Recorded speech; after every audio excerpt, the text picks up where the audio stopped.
Pakistan and the Afghan Taliban's peace deal doesn't seem to be working. On the ground, they're going for each other. After more than a week of deadly cross-border clashes, both sides had agreed to a temporary ceasefire. It was brokered by Qatar and Turkey after intense fighting that left dozens dead and hundreds injured.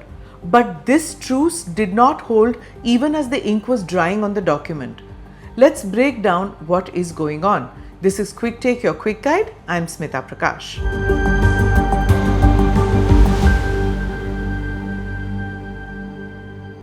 For years, Pakistan had backed the Taliban. It gave them refuge, training and political support. The idea was simple. A friendly Taliban government in Kabul would keep India out of Afghanistan. But that old plan has now backfired. Since the Taliban took over Afghanistan in 2021, Pakistan says that they've been sheltering the TTP, the Tehreek-e-Taliban Pakistan, Pakistan's bad Taliban. In just 1 year, the TTP has launched over 600 attacks on Pakistani forces. According to reports, the group has become more active, more organized and more deadly.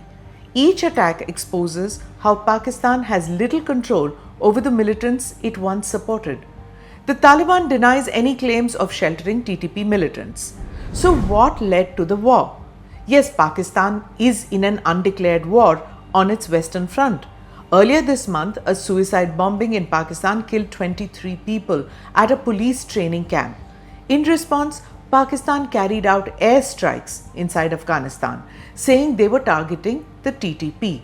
But those strikes killed civilians, including 3 young Afghan cricketers returning from a local match. That tragedy sparked outrage across Afghanistan. The Afghan Cricket Board withdrew from the T20 series against Pakistan in protest, and the International Cricket Council condemned the attack, calling it a loss to the global cricketing family. The Taliban called it a cowardly attack by the Pakistani regime.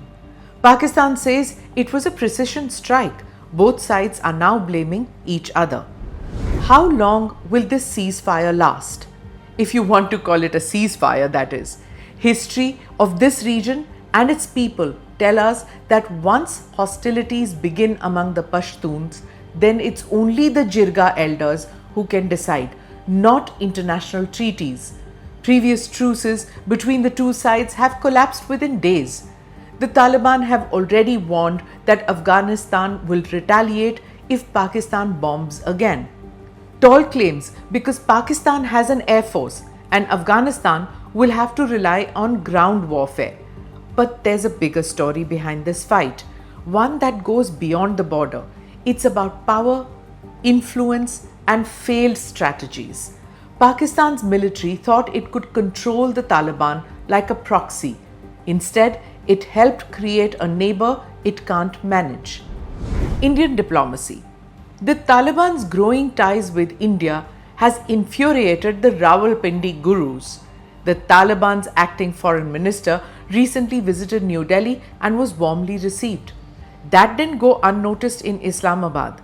India's Ministry of External Affairs also issued a statement saying India stands firmly with Afghanistan against the Pakistani regime.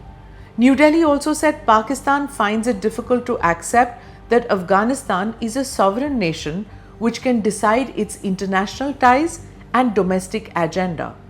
India is fully committed to Afghanistan's territorial integrity, said the statement.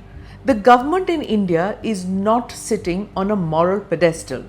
Hard-nosed, pragmatic, NatSec agenda is at play. It's a sharp diplomatic message and it shows how geopolitics in the region is shifting. The Taliban, once seen as Pakistan's creation, are acting independently, and India, once cautious, is quietly stepping in to fill the vacuum. Meanwhile, the United States is also watching. Taliban rejected Washington's request to let US forces use Bagram Air Base again. That base was America's main military hub during the war in Afghanistan. Where does this go from here? The ceasefire might hold for a few days, maybe a month, but the mistrust runs deep. Pakistan's strikes have angered Afghans. Their pride is injured. and everyone knows not to do that. The Taliban government's refusal to rein in the TTP enrages Pakistan and caught in the middle civilians. For now, the guns may have gone silent for a few days, but the peace, it's hanging by a thread.